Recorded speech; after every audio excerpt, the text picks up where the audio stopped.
उत्तराखंड में uniform civil code को लागू करने की चर्चाएं काफी समय से की जा रही हैं। जल्द ही उत्तराखंड में यूनिफॉर्म सिविल कोड लागू हो सकता है। विधानसभा ने फरवरी महीने में समान नागरिक संहिता बिल को पास किया था। राज्य ने कार्यान्वयन समिति का गठन किया। इस बारे में जानकारी देते हुए समिति के अध्यक्ष शत्रुघ्न सिंह ने कहा कि यूसीसी को जन केंद्रित बनाने का प्रयास किया जा रहा है।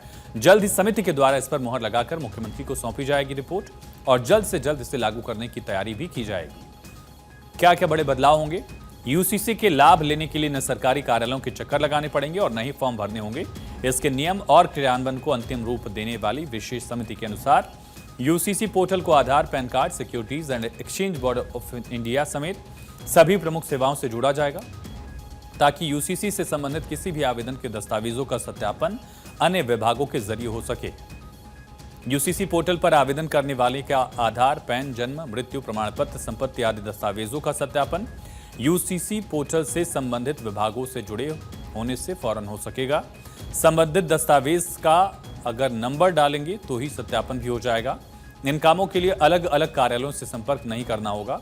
यूसीसी का पोर्टल 99% तैयार है, जिसकी सेवाएं राष्ट्रीय सूचना विज्ञान केंद्र के सिक्योर डेटा सेंटर के जरिए दी जाएंगी। हाल ही में जिस तरह से राज्य के डेटा सेंटर में साइबर अटैक हुआ, उस लिहाज से यूसीसी को एनआईसी के भरोसेमंद प्लेटफॉर्म से जारी किया जाएगा। नियमावली और क्रियान्वयन समिति ने फरवरी के अंतिम सप्ताह से लेकर अभी तक लगभग 140 बैठकें की, नियमों को अंतिम रूप दिया है। नियमों को प्रिंट करके अगले 4 दिनों में मुख्यमंत्री को भेजा जाएगा। उसके बाद शासन उन्हें विधायी के पास भेजेगा। विधायी उसके तकनीकी पहलुओं को जांचने के बाद मुहर लगाएगी, फिर कैबिनेट द्वारा लागू कर दिया जाएगा। यूसीसी लागू होने के बाद सबसे पहले मई 2025 तक तलाक, विवाह और लिव इन रिलेशन के पंजीकरण कराने के लिए जागरूकता अभियान चलाया जाएगा।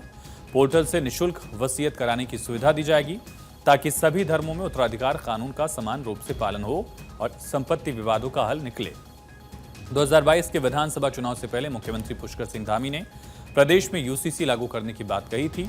2022 का चुनाव जीतने और दोबारा मुख्यमंत्री बनते ही धामी ने यूनिफॉर्म सिविल कोड का मसौदा तैयार करने के लिए कमेटी का गठन किया।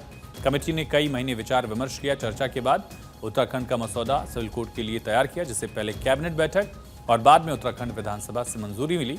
इसके बाद ये बिल राज्यपाल के पास गया। उत्तराखंड के राज्यपाल की मुहर लगने के बाद बिल को राष्ट्रपति के पास भेजा गया।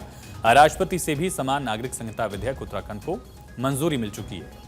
राष्ट्रपति से समान नागरिक संहिता विधेयक उत्तराखंड 2024 को मंजूरी मिलने के बाद धामी सरकार ने इसे लागू करने की दिशा में कदम बढ़ाया। इसके बाद यूसीसी के रूल्स मेकिंग एंड इम्प्लीमेंटेशन के लिए कमेटी का गठन किया गया है।